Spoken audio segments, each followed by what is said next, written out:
A few days ago, I wasted my time and money to go out and watch The Strangers, Chapter 2. Staying very consistent with the trilogy so far, it sucked. And I put out a review stating as much. And I also promised I would follow up with a recap video giving you the breakdown of all of the events that take place in The Strangers Chapter 2. And so here I am, ready to give you all the details of the very little that happens in this movie. You're not gonna believe the kind of crazy antics that Maya doesn't get into. Let's begin! Before I spoil the crap out of this film, if you wouldn't mind making like a CG boar and smashing into the subscribe on YouTube, Spotify, and Apple Podcasts, that way you won't miss a video by me in the future. And if you're wondering why I said CG boar, we'll get there. But first, we have to begin where we left off in Chapter 1, with poor Maya alone in a hospital. Like, legitimately alone in a hospital. There is no one working here except for one lone janitor. What kind of fucking hospital is this? Now, I understand it's late at night, but believe it or not, folks, doctors, nurses, staff, they're constantly in flux. There's people coming and going at all hours of the night, and there are other sick people typically in a hospital as well. But no, Maya's got the whole place to herself, except for there's a few other people that have showed up. And unfortunately, they're not here for a routine colonoscopy. No, they're here to kill her ass. Since she was able to elude them in the first film by making every single poor decision humanly possible, they've come back for round 2. Maya will first imagine her dead fiancé laying next to her in bed, though. There will be several instances throughout the film where he shows up just to be like, hey, tips the hat. I was in the first film. I'm back in some capacity so they could give me a little bit of money. See ya! This movie is thankfully, mercifully, only 90 minutes long, but we're gonna spend a good third of this just traipsing around this empty hospital. Maya's gonna hear some screaming outside of her door. Hey, you can't be in here. What's going on? And then someone die. I don't think they ever show a body because, again, there's no one actually at this hospital working. But Scarecrow, Dollface, and Pinup Girl are back, baby! And this time, it's personal. I shit you not, like 20 minutes of this movie is just gonna be Maya kind of creeping around corners, hiding behind canisters. Is the coast clear? No, it's not!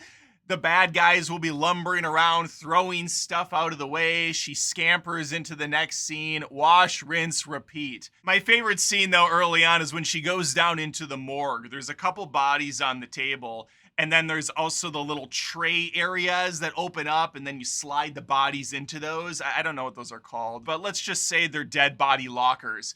So she opens a dead body locker way up high, and it just so happens to be the very one her fiance is in. Somehow, she was able to climb up and go feet first into this. Makes no sense at all, unless there was a bar that she could grab onto and swing into. I still don't know how it would be physically possible, but she gets up there without really making any noise, clamps the door shut, and then just waits. I hope he doesn't find me. Oh, heavens to Betsy. Why? What was I thinking going in here? What a stupid-ass place to hide. Fortunately for her, this is when that janitor guy enters the chat. He comes into the room. Scoot-a-doo-to-doo. Just, wait, hey, you're not supposed to be here. He sees the Scarecrow guy. Scarecrow dude, without hesitating, takes his giant axe and impales him in the head with it. Or at least, that's what the camera shot would have you think, as it shows the axe go no more than an inch away from his skull. But then when we cut back to this poor son of a bitch on the ground, the axe is clearly right through his chest. Make it make sense. Scarecrow guy then takes the body and drags it out of the room. I have no idea why he thought it was necessary to do this. It's not like he really cleaned up the crime scene. There's blood smeared all over the ground. It was nothing more than a lazy way for the script to allow Maya time to get out of the locker and then go a different direction outside of the hospital. But she did not pull the bag over Scarecrow's face. It was already pulled over his face. He notices that she left and she's on the road. This takes her to a nearby farm in the middle of the night. Rain now pouring down on her bodice. She's looking around for some place to hide or a vehicle, and oh, there's an old lady spotted her. She doesn't look thrilled to see Maya. But before the old lady can yell at her to get off her yard, an arrow shoots through her skull. I think it went through the face. Maybe it went through the body. It doesn't matter. She's dead. And it was shot by Betty Boop or Baby Doll or Dollface or who fucking cares what the names are. She uses her trusty crossbow as one does, but she's got to reload it, which gives Maya the perfect opportunity to get the hell out of there. She then runs into a barn where she's gonna hide again. This whole fucking movie is seriously her just running into a room, hiding down, waiting for the bad guys, wash, rinse, repeat. Baby doll face candy girl lady walks through the room. Her crossbow in hand. What she wasn't expecting though was Maya to fight back. Surprise, motherfucker! She pops up with a pitchfork in hand, stabs it into Dollface's thigh. It seriously goes half into her thigh, half into her vag, I'm pretty sure. This drops her to the ground, giving Maya the perfect opportunity to pull out the pitchfork and stab the bitch in the face, or just repeatedly impale her. She doesn't! Instead, she's like, and she runs away. Are you out of your mind? What is happening? Soaking wet head to toe Maya, now back on the main road because she's a dumbass and just walks on the main road where she could easily be found, is easily found. But don't worry, these are some of the friendly folks she met in the town in the first movie and definitely not the killers. They're like, Maya, what are you doing out here? Get in the car. She gets in the car and they just sit there, not moving. And even Maya's not like, fucking go! She sits there for a long ass time while they're like fiddling around with things. We have a med kit for you to patch yourself up. We'll take you to the house though, since you're throwing a fit about some people chasing you down or something. Suddenly 2 more dudes show up in the middle of the road. They pick them up too. And now our poor little Maya is trapped between a cock and a hard place, as the expression goes. She grabs a knife from one of the guys, opens the door, and throws her ass out, rolling down a hill as the villains stop the car and start to look around for her. They give up pretty quickly and get back into their car and leave. Either they gave up or they remember how crafty Maya is with her hiding skills and just figured she's probably in the trunk of our car, or she's waiting for us at the house where she thought it was fit to hide. Either way, they're gonna find her eventually. Maya is gonna spend a very rough night in the woods by a creek, fixing up a cut in her waist. I believe she got it from the previous movie. The stitches have ripped open. Thankfully, she also grabbed the medic bag on her way out the door, and she's able to self-administer some good new stitches. And we are along for the ride for a tedious amount of time as she does each and every fucking stitch. I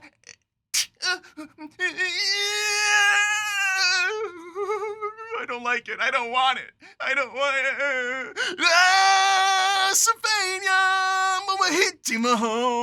If you thought what I did took too long and was annoying, that was the point, but the movie does it way longer than I did. Night has turned to day. Maya has survived. She made herself a nice little campfire. I think she's out of the woods. I mean, not literally, she's still in the woods. But unfortunately, someone else is going to be joining her in a second. Because as it turns out, there is another stranger we haven't met yet, but we're about to.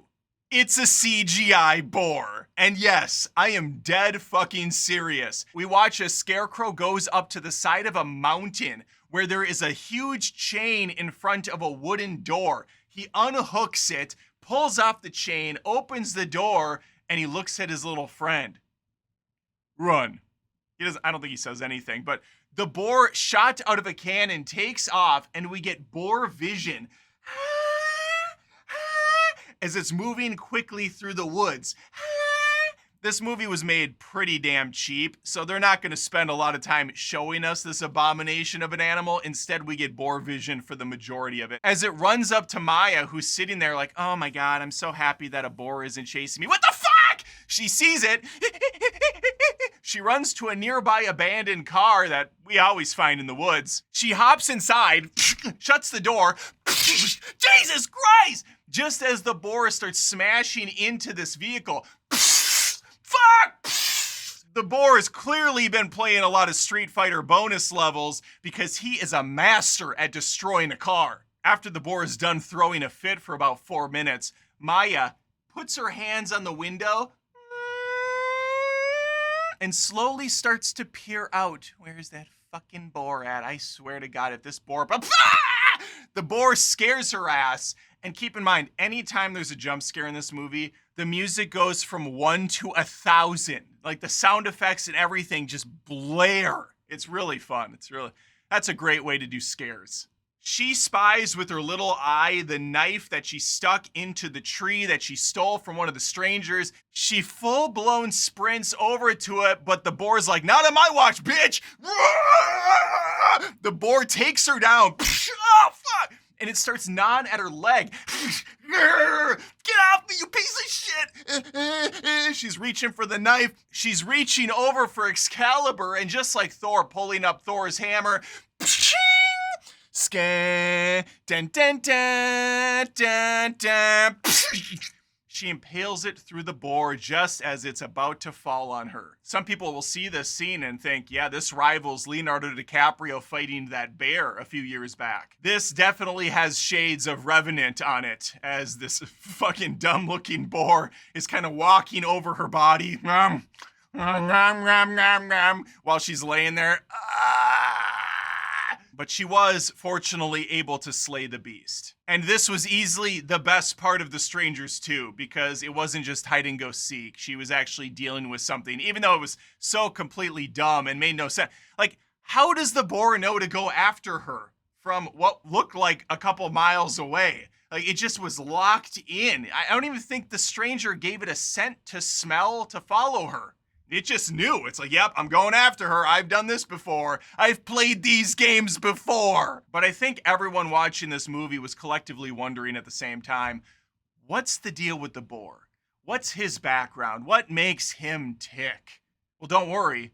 We get a flashback to explain it. Skeety-teety, skeety-teety, skeety-teety. Fade up to a young Shelley on a farm with her friend. They are in a playpen with some baby pet boars, and they seem to be getting along quite well with them. Some other young, dumb girl goes over and starts talking to the boy, which prompts Shelley to get a little bit jealous. Now, I'm going to go over the second flashback now because I'll probably forget later, but it is revealed that Shelley and Scarecrow know each other. They have a history as children. I don't know if they're siblings. I don't know if they're just best friends. Clearly, Scarecrow has a thing for this chick. Could be incestual in nature. Wouldn't put it past this movie. Or they're just, just boyfriend, girlfriend sort of a situation that like to fuck with kids.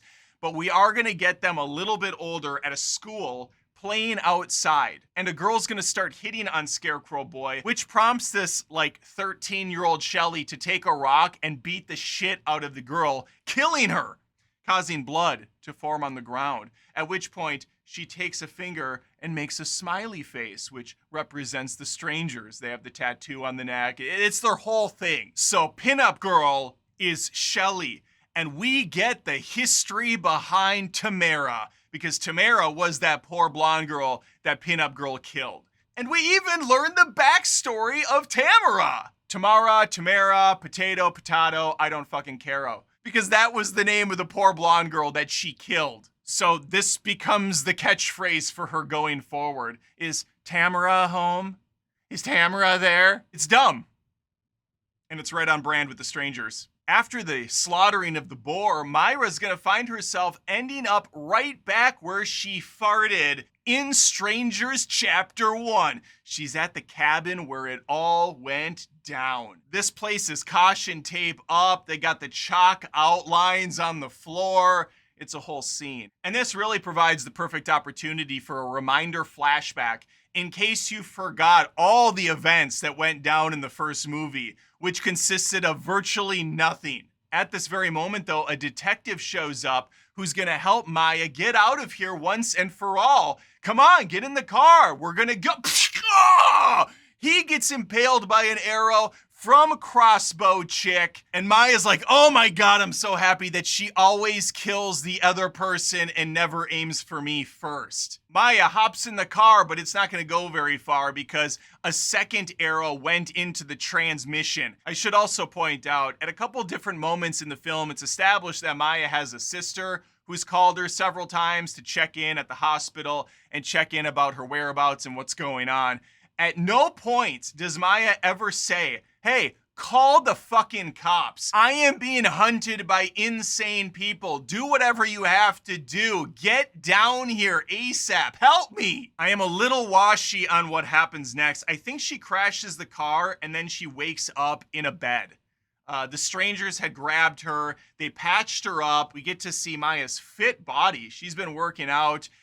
Tasteful underwear shot. And really, after this scene, you could just leave the theater because this is the highlight. But I don't really know why you're at the theater watching this to begin with. All right, so we have a Here's Johnny situation as the axe goes through the door. Maya's like, ah! She crawls out the window. She's back on the run where she notices an ambulance nearby that was coming over to help her. Her sister sent that, but no cops. She gets in the vehicle only to be greeted by Dollface.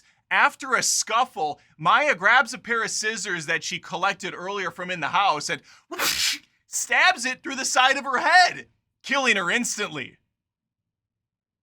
One would presume. But then M-Dog hops into the driver's seat. She starts flying out of Dodge when, Stinky, Dollface is still alive, pulls the scissors out of her head, and she starts choking Maya out.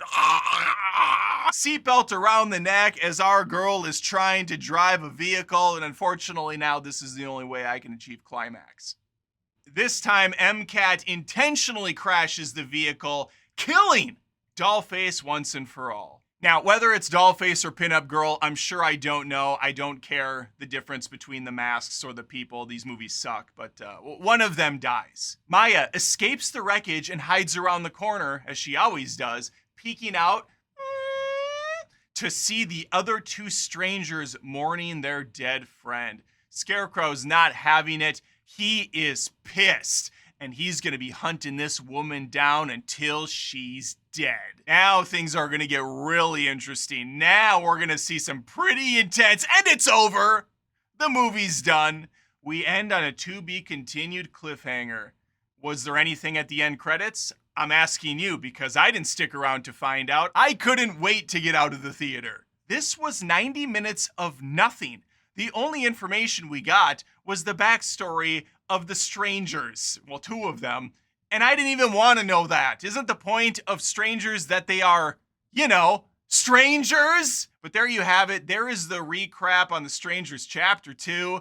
Let me know if you wasted money going to see this in theaters, and I would love to know why, because the first one was so bad. Let me know. Please leave a comment down below. Again, I would love if you sub to the show, Adam Does Movies, on YouTube, Spotify, Apple Podcasts. You can also find me on Instagram and TikTok and occasionally on Twitter, but I got to pump those up more. I don't do much there. All right, that's all I have for you. Hopefully I see you next time. Take care.